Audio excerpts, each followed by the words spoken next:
అరే కావ్య పాప పొలంలో మొలకలొచ్చాయి ఊ. అరే ఏందిరా చాహల్ నా బట్టగా ఏం మాట్లాడుతున్నావో ఏందో నాకు కొంచెం కూడా అర్థం అవ్వట్లేదు.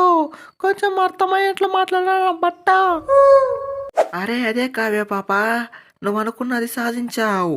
బీసీసీఐ 3 రిటెన్షన్ల బదులు 6 రిటెన్షన్లకు పెంచింది. అరే ఎలాగో అలాగా బీసీసీఐ కాళ్ళ మీద పాళ్ళ మీద పడి నువ్వు అనుకున్నది సాధించావని చెప్తున్నా. అరే లేకపోతే ఏంటి చాహలు, లాస్ట్ సీజన్ లోనే ఫారిన్ ప్లేయర్స్ ని కష్టపడి ఎలాగోలా కొనుక్కొచ్చా. ఇప్పుడు మెగా ఆక్షన్ అనేసి మాకు ఇసురు పెడితే మేము ఊరుకుంటామా? అందుకే బీసీసీ పై గట్టిగా వాదించా. నా దెబ్బకు ఆ బీసీసీ కూడా నా మాట వినక తప్పలేదు. ఎలాగోలాగా కొత్త రూల్స్ కలిపి నా మాట విన్నాడు. అరే ఏంటే కావ్యాక, ఈసారి నన్ను పెట్టుకుంటావా లేదా? ఈ క్లాస్ లేకపోతే ఎస్ఆర్హెచ్ ఏ విధంగా ఉంటుందో తెలుసు కదా. నేను లేకపోతే ఎస్ఆర్హెచ్ బొంగ నాకపోతుంది. కొంచెం జాగ్రత్తగా ఆలోచించే. 6ల మీద 6లు చంపాలన్నా 4ల మీద 4లు చంపాలన్నా ఈ క్లాస్ మామ ఉండాలి. అరే క్లాసన్ బాబాయ్, నువ్వు లేకుంటే ఎస్ఆర్హెచ్ కుంగిపోతుందిరా. నువ్వు లేకుంటే ఎస్ఆర్హెచ్ మునిగిపోతుందిరా.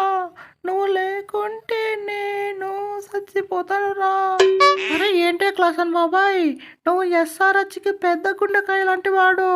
నువ్వు లేకపోతే ఎస్ఆర్హెచ్ చెప్పుకోవాలి చెప్పు. ఇక హెడ్ విషయానికి వస్తే హెడ్ ఎస్ఆర్హెచ్ కి చిన్న గుండెకాయ లాంటి వాడు. అవసరమైతే ఆ ప్యాట్ గారిని వదులుకుంటాను కానీ నిన్ను హెడ్ గాని మాత్రం వదులుకోను. అరే ఏంటే కావ్య పాప, నన్ను వదిలేద్దాం అనుకుంటున్నావా ఆక్షన్లో? లాస్ట్ సీజన్ ఎంత కష్టపడి ఫైనల్ తీసుకొచ్చా. టైం బ్యాడ్ లక్ అయింది, లేకపోయింటే సీజన్ మనమే గెలిచే వాళ్ళము. అలాంటిది నన్ను వదులుకుంటే ఈ సీజన్ లో మాత్రం మీకు పెద్ద నష్టమే జరుగుతుంది.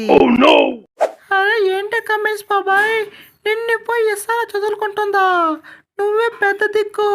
ఆ పెద్ద దిక్కు లేకపోతే ఎస్ఆర్హెచ్ ఏం కావాలి? ఈసారి మన ఎస్ఆర్హెచ్ పక్కన్నది నువ్వు హెడ్ క్లాస్ అను పువి అభిషేకు. మిగతా వాళ్ళని కావాలంటే మళ్ళీ ఆలోచిస్తా. అరే ఏంటే కావ్యాక, ఈసారి నన్నేమైనా రిటెన్షన్ చేసుకునే ఛాన్స్ ఉందా లేదా? అరే నువ్వు చేసుకున్నా చేసుకోకపోయినా ఈసారి నాకు ఎక్కువ డబ్బులు పలికే ఛాన్స్ ఉంది. ఏమో ఎస్ఆర్హెచ్ పక్క ఆడితే మన తెలుగు టీంలో ఆడితే బాగుంటుంది అనుకున్నా. అరే రెడ్డి, నేను 99% మేమే దక్కించుకోవడానికి ట్రై చేస్తాము. ఏదో 1 or 2% మిస్ అయితే మేం చెప్పలేము. ఈసారి ఆక్షన్ లో ఈ ఎస్ఆర్హెచ్ కావ్య పాపతో మామూలుగా ఉండదు. ఒక్కొక్కరికి దడ పుట్టిస్తా. కావ్య కావ్య అంటారా బాబు. అది ఫ్రెండ్స్ వీడియో మీకు నచ్చినట్లయితే వీడియోని గట్టిగా లైక్ చేయండి. అలాగే మన ఛానల్ని సబ్స్క్రైబ్ చేయండి. వీడియో ఏ విధంగా ఉందో కామెంట్ చేయడం మర్చిపోకు బాబాయ్స్.